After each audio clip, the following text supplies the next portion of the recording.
Hello, and welcome back to Conversations with Karen and Kat, the podcast where we connect with powerful change makers, visionaries, and everyday heroes who are shaping culture and community.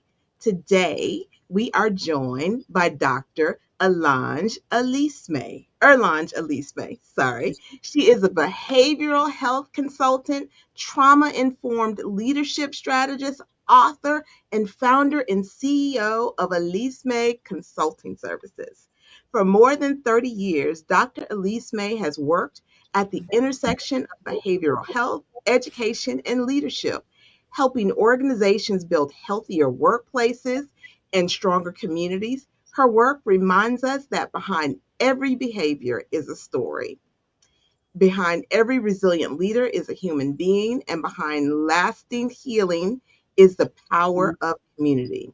Drawing from her extensive clinical experience, advanced trauma informed leadership training, and the rich cultural traditions of her Haitian heritage, so if I say, Dr. Elise challenges us to rethink how we respond to stress, leadership, wellness, and one another. Dr. Elisme, welcome to Conversations with Karen and Kat. We are honored to have you with us. Thank you so much, Karen, for that beautiful introduction. I was asking, okay, is she talking about me?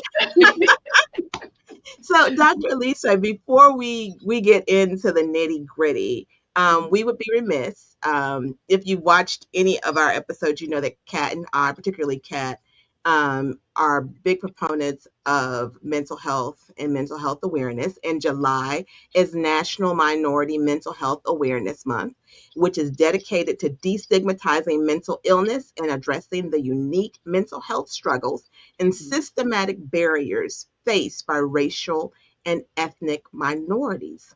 And so, with that in mind, Dr. Elisman, what can you speak briefly on some of the struggles that the Black community, the diaspora, I'll just say the diaspora, um, that the diaspora faces with getting diagnosed and also recognizing mental health in our community? Oh wow, what a loaded question. um, if first of all, to diagnose, we have to go, right? And we have to go, but we have to find people who are trained, people who understand our struggles, so we feel safe to go Mm, to them. Because one thing about trauma informed care basically mhm. is safety. People need Yes. to feel safe, not just physically, but psychologically. Mhm. A lot of the Western medicine, including mental health, was not created for us in mind.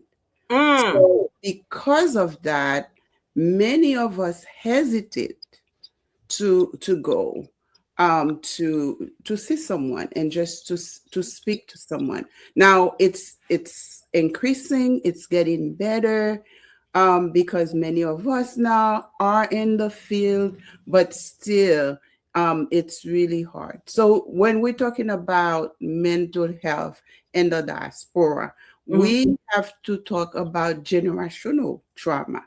What Oh, has yes. happened to us? What has Mhm. happened to our families? What has happened to me as a parent raising my son? So all that comes into play when we're talking about mental health. And we also have to talk about not only that, mental health costs a lot. Yes. and Yeah. and there are so many barriers. There is the lack of training, there is a lack um of access, and many, on many levels. So especially now we're talking about insurance issues. When we're looking at policies and everything that is going on, we know that it's going to get a little bit more challenging for people of color. Now we're talking in general for people of color. Let's talk about people who may speak other languages. Mhm. that's another level of, issues that may happen. Another barrier, Mm. another barrier. We had Dr. Kevin Washington, who's a friend of the show. We've had him on a few times. He's written a book called Ubuntu Psychotherapy, where he talks about um, y- using Ubuntu practices, which are African practices in dealing with and healing generational trauma. Are there any modalities that you bring from your Haitian culture and heritage that you use in your practice? Yes, I have created, because I've been in the field for so long and I've seen and I've tried so many different things. I have some frameworks that I created, Mm, um, thinking about how we can make it, not abstract, but something that people can take. Right now, if we use it, we can get some relief. I have 5 frameworks that I work with, but one of them is the anchor. And what I did with the anchor, we have a faith base, mhm. um, anchor, and we have a regular one because we don't want just to say, okay, well, people who have or who are of faith can come to Yes. us. So yes, I have created some. Also, I have the Elisme resilience model that Mm. I also created to help people. So I would have to sit and talk about each one of those letters, what they stand Tell us for. more The about the people have to come to one of Elisme. my workshops to hear Can, more about them. can you give us a little bit about what the focus is of the Elisme model? It's resilience based, Hmm. where we talk about leadership, we talk about education, we talk about how we can use some of those things that we have. Now, because I'm from Haiti, Hmm. I use what they call combit. Combit is a thinking that when something is happening, we come as a community to resolve it because we need community. Where here, everything we do it individually. Yes. In our culture, where we came from, we looked at the community, not just Hmm. not just one person. So we really talk about that. We talk about being aware because if you are in denial, you cannot address your issues also. So that brings me to my question, doctor. How do people know when their body is telling them that they're not okay? Mm. Um, One thing that trauma does to the body. Let me say something about that, so I can explain why I always try to explain. My doctoral program was the entire program was a specialization in trauma informed care leadership and practice. Mm. But also after that, I went and obtained a certification from Harvard Medical School on global mental health trauma and recovery. So what Wow. I try to do is to explain the neurobiology of trauma, what it Mhm. does, the brain, what it does to the brain, how it changes us. The one thing that trauma does to you is to it disconnects you from you. Yes. When they talk about dissociation, that is the first thing that I believe happens, where you may not feel things because the brain is trying to protect you. Yes. Because if you were to feel everything that happened to you probably would not survive it. They would crack. You would cry. So basically, that's what that's how we were created, so we can Mhm. protect ourselves, so we can support ourselves. So when trauma make us not understand certain things that is going on because we're not aware, and that's what I talk about, um, awareness. Like when I talk about my anchor model, the first letter is to be aware, to be Mm. present. So break down that anchor acronym. Can you just shout it out right fast what anchor means? Oh man, it's Oh, I'm challenging. awareness. Because I have two models. It's awareness. Mm-hmm. Um, the N is nurturing. C is oh my God, you're going to you test I put you on blast right list. I'm now. sorry. Yeah. So I have it right in front of me because I have the I bought that. The C is connection. Mm-hmm. Okay. Connection. The O is opening to community healing. That's part of the combit that I talked about earlier. And then the R is resting. So Yes. awareness, nurture. C is connection. The H is hope, and then the R is resting. I think I'm Yeah, no, that's good. No, No, that's no, fine. Just that's want good. people to know that I was reading on that, and you can just see the different modalities, the way with which Hmm. you approach, mental health. I'm a mental health survivor, and Karen and I, we really wanted to help break the shame and stigma. And what is your advice to those of us who everybody says you're such a strong friend or you're a strong mom? I never see you, break down. You holding it all together. Um, what do you say to that person that's walking around so strong, um, but they're really tired of being strong? well. Let me give an example. When you're flying in airplane, Mhm. there is something in it that helps you, that helps the airplane take, fly, right? Hmm. They call it afterburn. When you need the afterburn so the airplane can fly. But if you keep the afterburn going all the time, guess what happens? It burns Things out. to turn off Mm, by okay. themselves Yeah. because it was not created. They did not create the jet or the airplane to fly Mhm. on afterburn. So sometimes, especially Black women, we always going on afterburn Hmm. because And we're in we a constant state of heightened. Flight or fear or where Yes, all yes, day. always and some of us take it as a big compliment when yeah. somebody says, Badge of oh, honor. energy is Badge so of honor. strong. Yes, but guess what, when you are so strong all the time, your creativity may be dying slowly, Hmm. right? Yeah. Your empathy Mhm. will turn off because you cannot continue to do that. And we abandon ourselves too because we are always going at a pace that we're not supposed. Yes. I have said to my sister and to friends before, I'm taking my ass off my chest and I'm putting it in my closet for a little Take your while. cape off. I know that's Taking my right. cape off because I'm tired.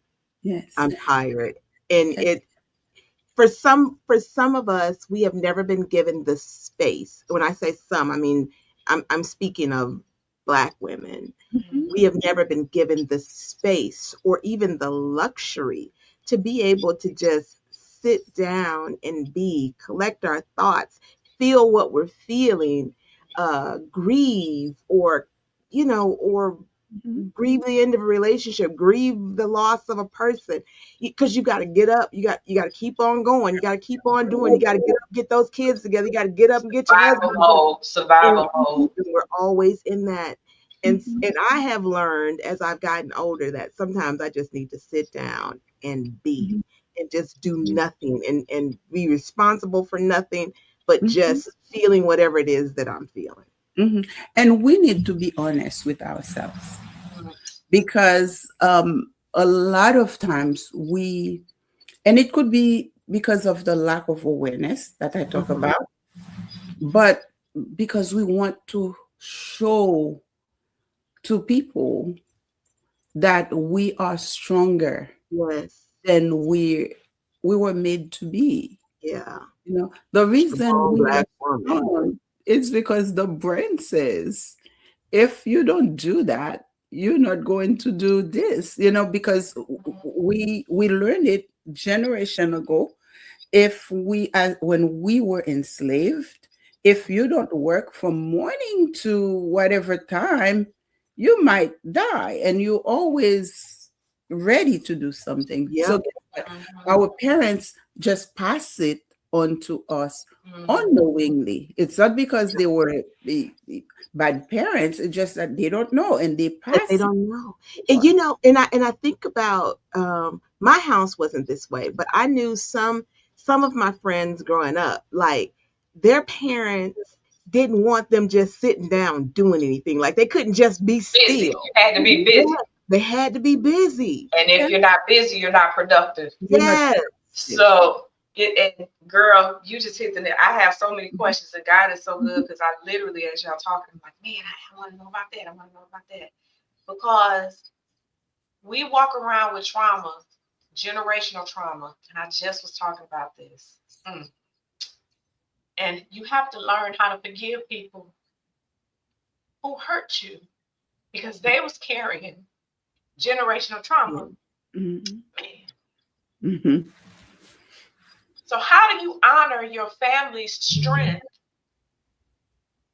while talking about the pain that you've been going through for generations? You know, the if I went back to the anchor model that I talk about, and the itch is really to honor things that are positive, Hmm. and then things that may not be that good, right? You can be hopeful because I can look at my family and say, yeah, we messed up. But in that too, we can find hope, right? Because what you just talked about, um, Kat, I I experienced it with my mom. Hmm. My mom left Haiti when I was about 5 years old, and left me with relatives. And it was not always a great situation, Mm-hmm. right? And as a kid, the way I read it, I said she just abandoned us, right? But when I grew up and I looked and I learned and I talked to her, I knew that she was suffering too. Yeah. She had to do what she had to do. To try to Right. make it better, Mm, to try to for what she thought was making it better for the making it children. better. With the And tools, with the resources, with the support she Hmm. had, she did the best decision at that time. mhm. That's And when we really mature, when we realize that our parents are humans having a human experience in the same way that we are, and they're only doing this life one time, and Right. they didn't come with instructions, so they've done the best that mhm, they can. Most, not mhm. all, have done Especially the best when that it's they can. untreated trauma, Yes, yes. compounded untreated trauma. So they're only doing the cycle. So yeah, I'll give the floor to you, doctor. Uh-huh. Honestly, most of us or most of them have untreated trauma. Right. Because if you're not aware of something, how do you treat it? You Right? can't change what you don't hide. You can't heal what Yes, you can't yes. change what you don't acknowledge, and you can't heal what you hide. What? Understanding the story behind the behavior. Isn't that what you talk about, Dr. Yes, Elisme? yes. Um, Right. so, one of the, I am a child advocate attorney, so I work with children that are placed in foster care. And one theory that I haven't seen any, well, I have seen some research on it. That's not true, but I had this theory before I saw the research. is that trauma changes who this child was going to be. And because the and so an adverse childhood experience, which is called an ACE, and so Mhm. they do this scoring system now for how Mhm. many adverse childhood experiences a child has had to come up with like their post traumatic if they've experienced Mhm. PTSD. Mhm.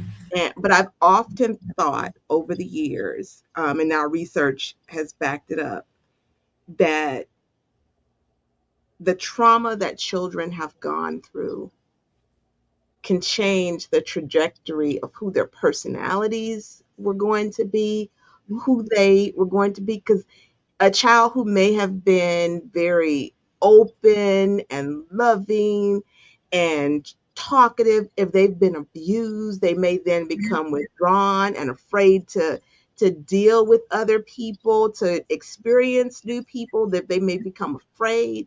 Where the same way that if a young person is sexually abused, it could cause them to start acting out sexually at a younger age and thinking that all that they have to offer is their body. So you Mhm. talk about there's a story behind the behavior, because sometimes what we see as defiance, what we see as a child being disrespectful, is a trauma response. Can you Oh, talk yes. about that? Yes. And the question that when I train people, I said, we ask what happened to Mm. you. And I think Oprah in her book She said got when that. she encounters someone who is treating her in a way that doesn't match like the energy she's giving to them, she thinks, what happened to him? Mhm. What happened to Mhm. her? What What happened? happened to you? What happened to you? So now, even when we say that, it's not to excuse bad Mhm. behavior, right? But once you understand it, just like Kat said earlier, you're able to say, okay, yeah, it makes sense in context. Yeah, Now, I think we have touched on so many things that I don't want to leave and not say that there is hope, absolutely. Absolutely. because Absolutely. we know people who have accomplished so many great things, Mhm. even though they experience a lot of trauma. And for these children, one adult that is a positive relationship can make a life of Yeah. a lifetime of a change for them. So there is hope, and this is why I'm in this. This is why you ladies are Yeah. having this podcast, to open people's eyes, and also to just say that there is hope. We can grow, we can change, we can survive. But there's usually some intervening person or therapy. There's usually something intervening for that shift to happen.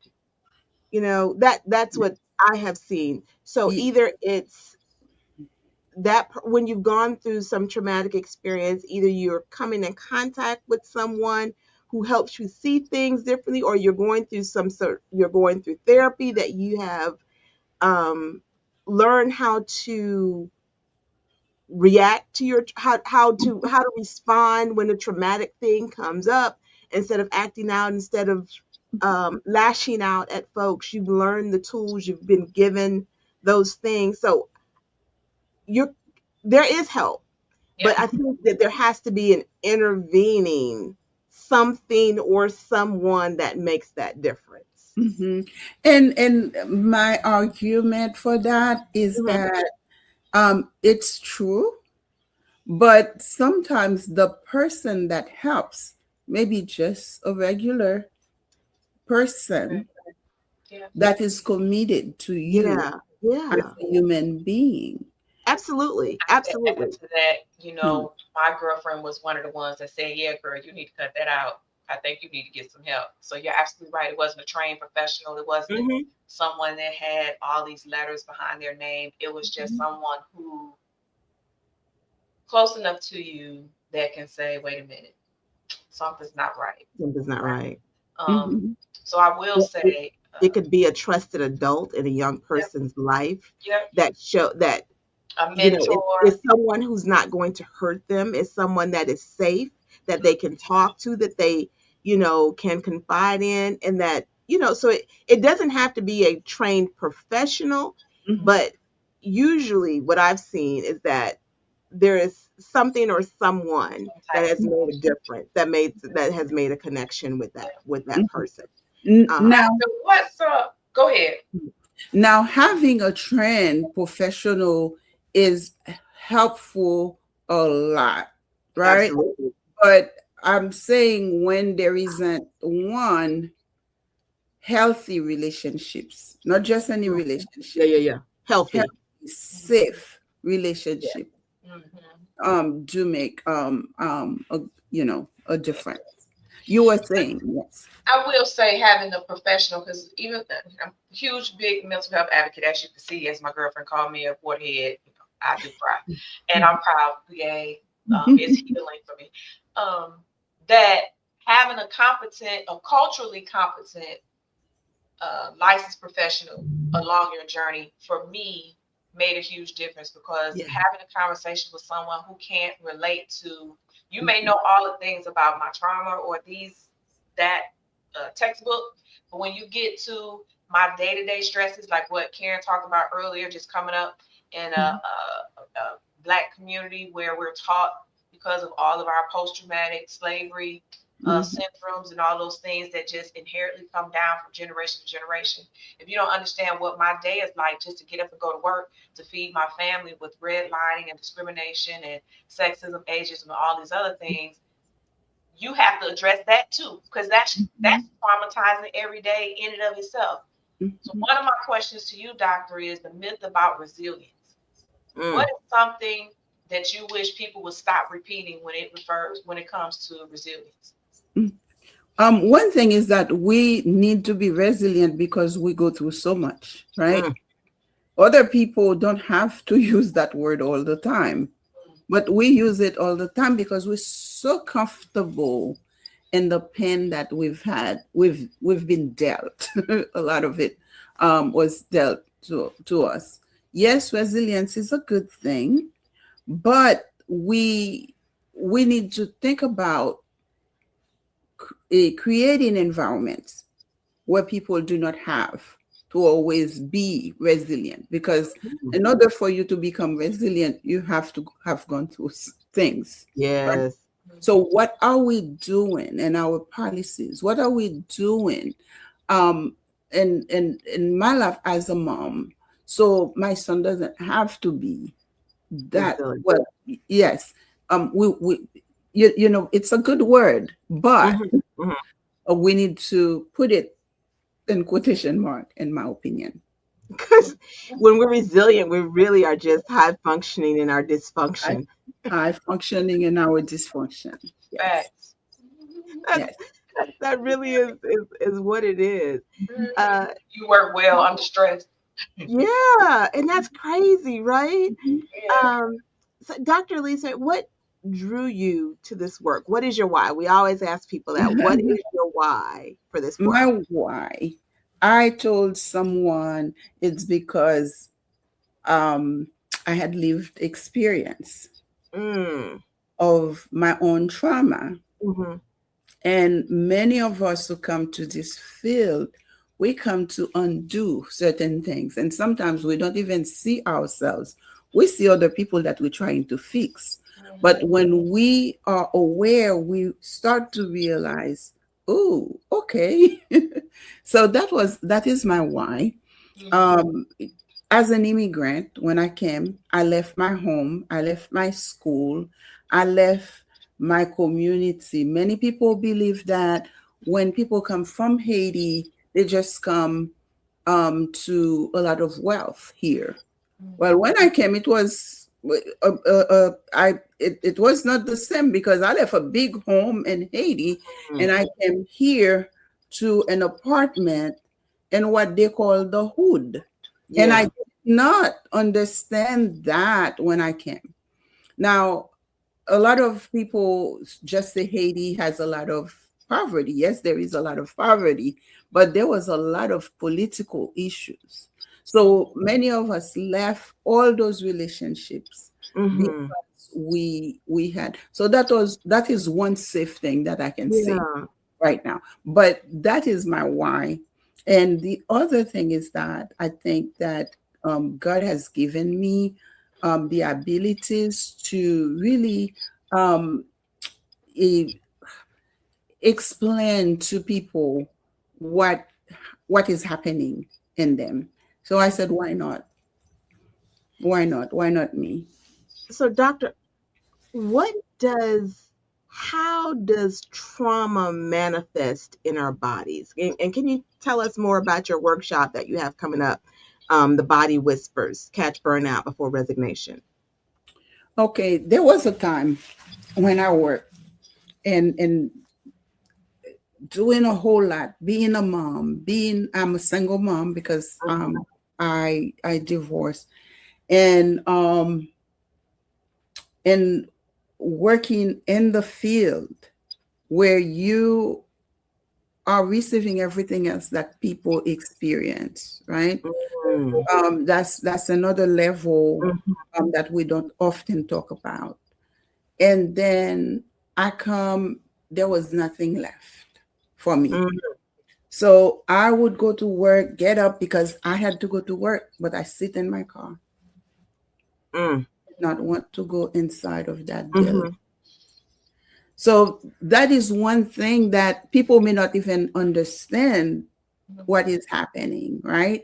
So that's part of the reason that I start talking about what happens to the body. Because if we really think about anxiety, anxiety is not necessarily a mental issue, it is a mm, physical issue because when even when the way we explain it, right? We explain that you have butterfly in your tummy, and if you really stay still, you can feel your shoulders going up, right? So trauma stays in our bodies, and and that's part of the thing that we need to learn how to deal with. And that's how when I started I said that we need to be aware so we can first learn how we dissociate and how we can go back mhm, and treat ourselves. mm. And Because- speak about your upcoming event. oh yes, I will offer um, um, a webinar on the 16th of July. It will talk about the body whispers, some of the whispers that we just talked about. Like you're sitting, you don't even know what's going on, but you don't want to go in the building. Mm, Or somebody talks to you, you just, oh my goodness, you already have 10 things that you think that the person meant, and you know the person did not mean any of hmm, that. Mm-hmm. Those are part of the whisper that happens. And I talk a lot about burnout because I think that a lot of people who experience a lot of trauma, they tend to burn out fast yeah. because of everything else that goes on. So I will talk about that for 45 minutes, and it's free. You just have to go on that Eventbrite Eventbrite. and register. Yeah. It's free. And so for those of you who might be listening and not able to see the screen, if you go to Eventbrite and put in the Body Whispers, it's on July 16th and it's virtual. You can sign up on Eventbrite for the event. And again, as Dr. Elisme said, it is free. Free is a free 99 is a good price. I know, right? So look for the Body Whispers, Catch Burnout Before Resignation. And that is so important because as we were talking about, we are highly functioning in our dysfunction. And so many of us, like we're doing things like at when we get home, we're sitting in the car because we need to decompress before walking into the house. Or when we get to the job, we're sitting in the car like, oh my God, I don't want to go in. Yeah. Gotta get on the phone with somebody. Ooh, talk me over this. Girl, look, I had to call my therapist one day in the parking lot. I was like, girl, she was like, so yes, you better have somebody to Yeah. Yeah. I can't deal with these people one more day. There's a lot of that. And so if that is you, the body whispers, catch burnout before resignation with Dr. Elisme, like that is so important because we really are high functioning, dysfunctional people. Yep. A lot of us, A a whole lot of bunch us of us. have carried trauma that is not healed. And we brought it into our relationships. We brought it into raising our children. Mhm. And that could look like yelling all the time. That could look like being angry and at a heightened speed. Self-medicate, all kinds of stuff. That Self- can look like Overshot. that can look like this too. Yes. Because Mm. Doc, what is this when you're on the phone all the time? That's avoidance behavior, That's right? avoidance, dissociation. We want to dissociate. We don't want to think about it. We don't want to deal with that. So yeah. And I'm guilty of it. After a day when I have been dealing with some of the most traumatic issues that my young clients are facing, I want to not, I literally don't want to think. Like I want to watch something idiotic on television that makes me escape. I want to be on my phone and watch stupid TikToks because I don't want to think about whatever that heavy thing is. So I get that too, and that's disassociating because I don't want to think about that thing. I don't want to Unplug be from heavy. it as best as you can, and then just kind of pick it up when you have to go back out to it. Mhm. Yeah. Yeah. You know, And honestly, there is nothing wrong with that. It's when you are doing it and not doing what you need to do, then you need to pay attention more Yeah. about it. Like if you have a kid that needs you Hmm. and you distance yourself, then you are creating, because the children wants us to be emotionally available. Yes. And a lot of times we are not because of our own stuff, unhealed stuff. Mm. yeah. Mm. So, doctor, Yeah. we always ask the question at the end of our show because, as you know, we want to help promote mental wellness. We want it to be a part of the normal conversation. We always talk about success. We talk about weddings. We talk about parties, our community. But when you start talking about mental wellness, it's like it's a Cricket. conversation that somebody has to whisper, or people feel like they have to carry that alone. So, for someone who needs permission, who's watching this show, and they're saying, "I am not okay," um, what practice do you do to help reset, help keep you grounded, and help protect your mental wellness? For me, when I don't have time, even when I'm in the shower, I just put my hand right here Mm. and I close my eyes and I breathe. I breathe in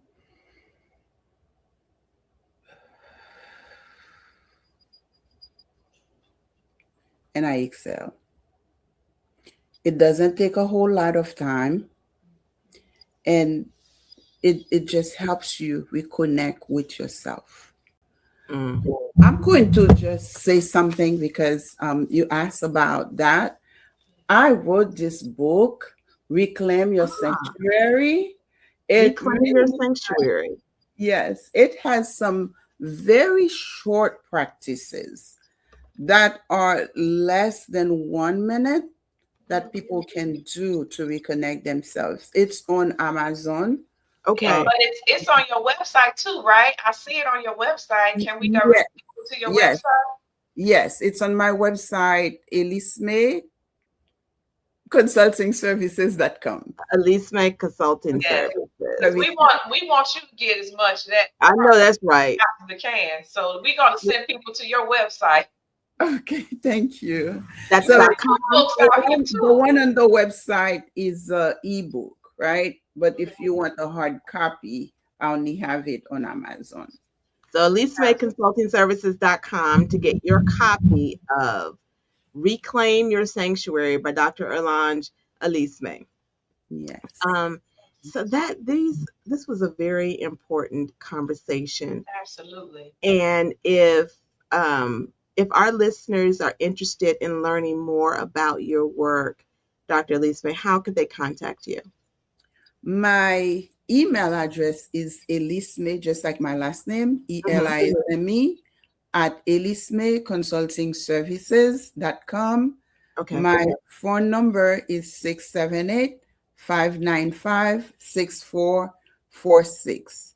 I am on LinkedIn. I am on Facebook, Elisme Consulting Services. I'm on um, YouTube, Dr. Elisme, and also I'm on Instagram. Okay. And Elisme is spelled Elism as in Mary, E as in Edward.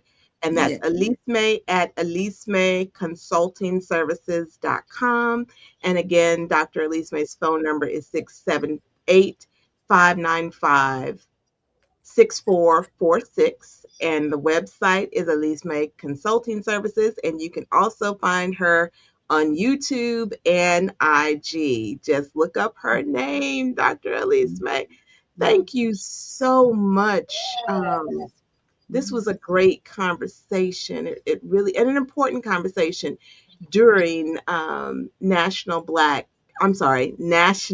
Minority Mental Health Awareness Month. Look, I wonder, but it's actually now it's called the BIPOC Mental Health Awareness Month. Mhm. Right. Oh, Um, but our focus, not that we don't care about other people, but we want to really bring awareness in the Black community, in the throughout the diaspora, because mental health has been such a stigma wherever we live, whether we're on the continent or whether we're in the Caribbean or whether we're in the Americas. It is a stigma because traditionally we have not gone to see psychologists and psychiatrists, We haven't and had access. we haven't mhm. had access. We haven't had access. We haven't Uh, had access. can I say also, I Yeah. do not do therapy right Okay. now. I train organizations. Hmm. Um, I train schools for it, because teachers are under a whole lot. Yeah. Nurses are under a lot of stress. Um, People like a CASA, Hmm. because I do training for CASA Hmm. in Fulton County. The people who are working with the kids, they are experiencing vicarious Yeah. trauma. Yeah. The On volunteers. Yes, on a small, very, I have a handful of clients that I see as a trauma informed life coach. Okay. However, if somebody needs a therapist that is trauma informed, I have a network of people that I can refer them to. Awesome. Awesome. Awesome. That's Because that so is important. so important. It Mhm. really, really is. It really Can I say is. one last thing Yeah. that doctor has been recognized, and correct me if I'm wrong, you did receive Gwinnett County's Mentorship of the Year award. Yes, I did. Awesome. I did. I worked in education most of my professional life. Hmm. After I left 2 years ago, I decided to stay because one of the students that I worked with, I met her in third grade. And I wanted to just work with her Stay with until her. she graduated. She graduated this year, and I, and I have another one Nice. graduating next year. Nice. So yes, I this is what I do. I always wish when I was in school, I had someone that would just sit and listen to me, and I Yeah. continue to do that. That's a Amen. beautiful thing. Well, I'm so congratulations on glad. that honor, because Thank this Absolutely. is working with young people.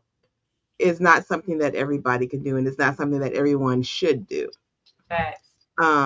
It takes a special heart to work with young people and for them to feel and to take the time to make sure that they feel seen and heard. Yes. That's important work, and thank you for doing that. Yes. Thank Anything you. else, Catherine? No, that's it, girl. I am so excited. I look forward to seeing her out in these streets doing the work. Yes. And to our listeners, as always, we want you to subscribe to Conversations with Karen and Kat on YouTube, Facebook, IG, and wherever you find your podcast. Remember that you are a part of the conversations. Thank you for joining us on this episode of Conversations with Karen and Kat. Where we are impacting the world one conversation at a time.